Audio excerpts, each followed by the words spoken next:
ISRO layout ದೇವರಕೆರೆ park ಹಿಂದ್ಗಡೆ ಹೊಸದಾಗಿ park ಮಾಡಿದ್ದಾರೆ. ತುಂಬ ಚೆನ್ನಾಗಿದೆ ಮಕ್ಕಳು ಆಡಲಿಕ್ಕೆ. ಆಮೇಲೆ ತುಂಬ ಎಲ್ಲ ರೆಡಿ ಮಾಡ್ತಾ ಇದ್ದಾರೆ. ಗಿಡಗಳನ್ನೆಲ್ಲ ಹಾಕಿದ್ದಾರೆ. ಸೀಸಾ, ಜಾರಬಂಡಿ, ತಿರ್ಗೋದು, ಜೋಕಾಲಿ ನೋಡಿ ಎಷ್ಟು ಚೆನ್ನಾಗಿದೆ ಮಕ್ಕಳಿಗೆಲ್ಲ. ಇಲ್ಲಿ ಎಲ್ಲ ಮರಳೆಲ್ಲ ಹಾಕಿದ್ದಾರೆ. ಇನ್ನೂ ರೆಡಿ ಮಾಡ್ತಾ ಇದ್ದಾರೆ. ಸೊ ಯಾರೂ ಹೊರಗಡೆ ಅವ್ರನ್ನ ಬಿಟ್ಟಿಲ್ಲ. ನಾವು ಹೀಗೆ ಗಿಡಗಳಿಗೆಲ್ಲ ನೀರು ಹಾಕ್ತಾಯಿದ್ರು. ಸೊ ನೋಡ್ಕೊಳ್ಳೋಣ ಆಗೋಣ ಅಂತ ಬಂದ್ವಿ. ಇಲ್ಲೆಲ್ಲ ಸ್ಪ್ರಿಂಕ್ಲರ್ ನೋಡಿ, ಇಲ್ಲೆಲ್ಲ ಹಸಿಯಾಗಿದೆಯಲ್ಲ, ಗಿಡಗಳಿಗೆ ನೀರು ಬಿಟ್ಟಿದ್ದಾರೆ.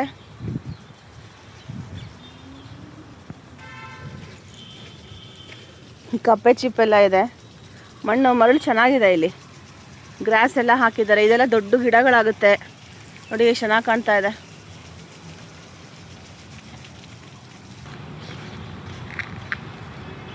ಇಲ್ಲಿ ಯಾರು ಹತ್ತಿರ ಇದ್ದೀರಾ ಇಸ್ರೋ ಲೇಔಟ್ಗೆ, ಇದೆಲ್ಲ ರೆಡಿ ಆದಮೇಲೆ ಬನ್ನಿ. ತುಂಬ ಚೆನ್ನಾಗಿ ಮಾಡ್ತಾ ಇದ್ದಾರೆ. ಎಲ್ಲ ಗಿಡಗಳೆಲ್ಲ ನೆಡ್ತಾ ಇದ್ದಾರೆ. ಅಲ್ಲೂ ನೋಡಿ ಎಲ್ಲ ಇಟ್ಟಿದ್ದಾರೆ ಗಿಡಗಳೆಲ್ಲ. ನಿತ್ಯ ಪುಷ್ಪ ನೋಡಿ ಅಲ್ಲಿ ಪ್ಯಾಕೆಟಲ್ಲಿ ಇದೆ ಅಲ್ಲ, ಡೈಲಿ ಹೂ ಬಿಡುತ್ತೆ. ಅದೊಂದು ನೆಲದಲ್ಲಿ ಹಾಕಿಬಿಟ್ರೆ ಮಾತ್ರ ಒಂದು ಗಿಡ ಇದ್ರೆ ಸಾಕು, ಸಿಕ್ಕಾಬಿಟ್ಟೆ ವರ್ಷ ಪೂರ್ತಿ ಹೂ ಬಿಡುತ್ತೆ.